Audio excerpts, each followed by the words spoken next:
So many people are looking for love. We do many things to attract a romantic partner, lose weight, get a new wardrobe, hit the hottest club. But that loud shirt or blaring music has nothing to do with attracting the man or woman of your dreams. Yeah, people who are looking for love so often focus on these superficial things they feel will help attract a mate.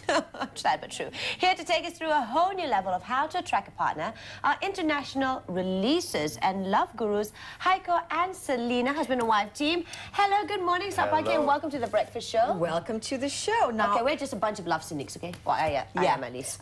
So you've got a lot to convince us here with. But first, start by telling us what a releaser is. What is it that you do? Well, a releaser supports people to let go of any emotional blocks, past pains, griefs, fears, negative beliefs and programmings about See how yourself he that hold stares you at back. me when he says that? Not intentionally. Like he knows. Yeah. Okay. So anyway, continue. And releasing is a way really effectively to let go of whatever old hurts or pains you might carry on your hard drive. Whatever virus is still on that hard drive. Baggage, in other words. That's right. baggage. Okay. And so it's not just, is it just about relationships, or do you deal with other issues? We deal with issues across the board. Besides relationships, there's career, money issues, health issues, whatever issue in a person's life, you know, when they don't feel happy, when it's not optimum, Right. when they're what we call blocks, obstacles in their life. So it could be anything. Even children come to us. Right. Yeah. It's like counselling. Yeah, so what does a session entail? Yeah. It's more than counseling. Okay. It's practical, you see. It's not just talking about it or getting to understand it.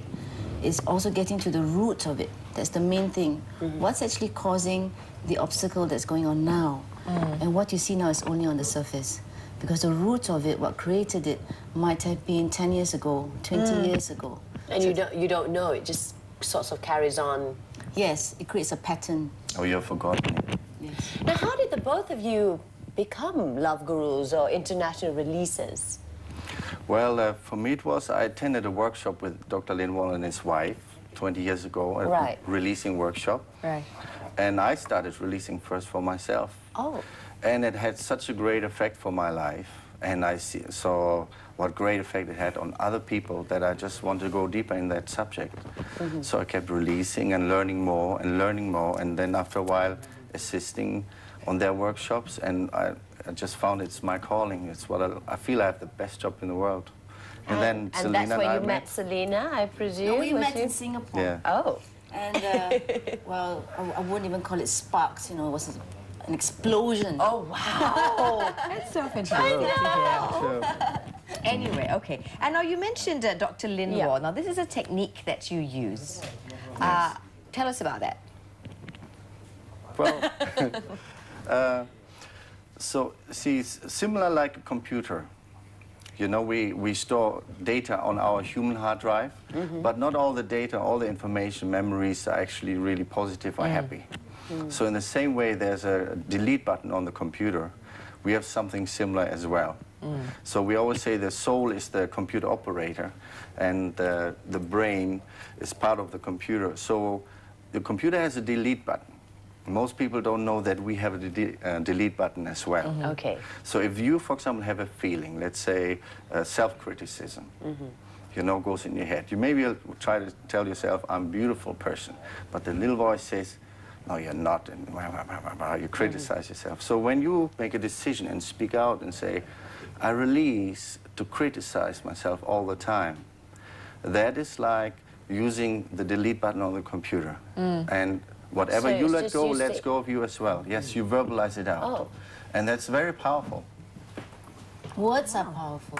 Yeah, so actually telling yourself things, speaking out loud to yourself Yes. helps. But using the words I release and what you release is very specific. Right. So it's not just I release to feel bad. So it's breaking it down to specifics. How are you I feeling refuse to feel bad about. bad? I release. Right. I release. So the release is Right. the delete, right? Right. So I release my fear. What is it that you feel bad? Fear, anger, Right. pain. Okay. So it's as easy as that, or do you have to keep repeating it? Is it a It is as effective easy as that. method? So we have also muscle tests where To see if you believe it. Or That's one way, but they're also with different organs in the body. There's specific tests that lead to the specific organs. So you can first test that it's weak. If it's weak, give the releasing statement, test it again, and it's solid strong, so you know that's been released. Oh, wow. It can be as simple as now saying a statement over the table, but in the process often you go into deep relaxation and let subconscious memories come to the surface. And then the process entails that you trace back when was the root of something created. So it can be, for example, if someone is afraid of water, it can be that he or she fell in the water when she was 2 years old but forgot about that. Right. But in that session, when you're in a relaxation, it allows in a very, very natural and gentle way that memory come to the surface. And then those feelings come up. Those fears maybe come up, feeling of panic come up, and then you release it and let it go. And it's really effective. And this is how you heal a diseased body, as per your But it's also with hearts, right? So very much to do with love. So a lot of people don't allow love to happen. It could be when they were 15, 16, 18 years old, their first love. And it was a bad breakup. So the heart feels broken. And in that extreme pain, especially with first love, but it could be love throughout life, you know, when it's romantic love. And then people make decisions on an emotional level to say, I close my heart now. Yeah. I'm not going to allow this ever to happen. I'm never going to really fall in love again. I need to protect myself. And that's a decision that they make that really happens, especially emotional decisions. And it's very difficult then for love to really enter, to really feel love, to not be in the heart. But also from that comes beliefs about men or women.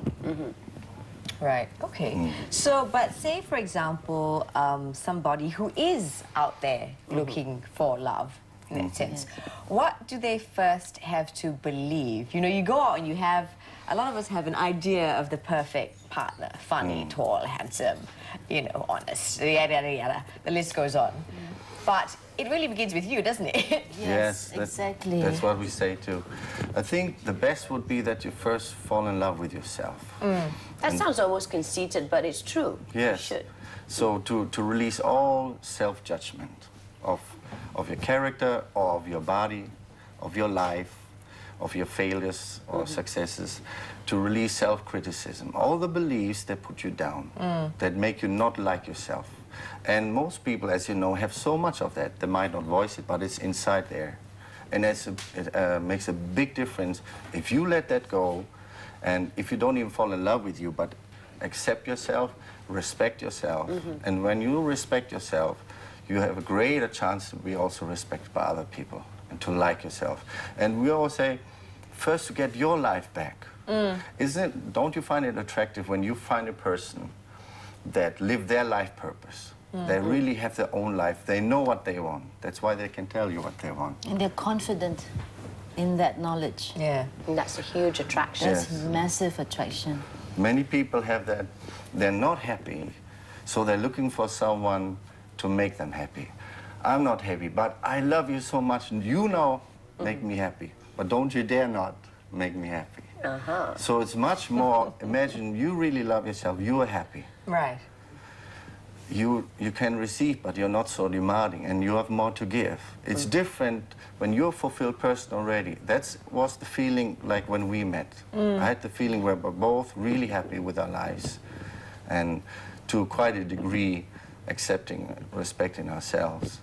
So mutually it clicked wonderfully. It's a different basis. Fantastic. And you guys have been together for how long now? 11 years. Wow. Okay, there's still hope for us. Yeah, of course. Well, thank you so much, Heiko and Selina. If people wanted to find out more with regards to what you both do, what can they do or log on to or? To www.thepowerofreleasing.com. Thepowerofreleasing.com. Okay, we'll have that in our screens later on before we wrap up the show. And just so everybody knows, they're actually based in Singapore. Yes. So it would be a good idea to log into the website. Thank you so much for being on the show with us. Thank you, Really. Selina. Thank you. I'm almost changed.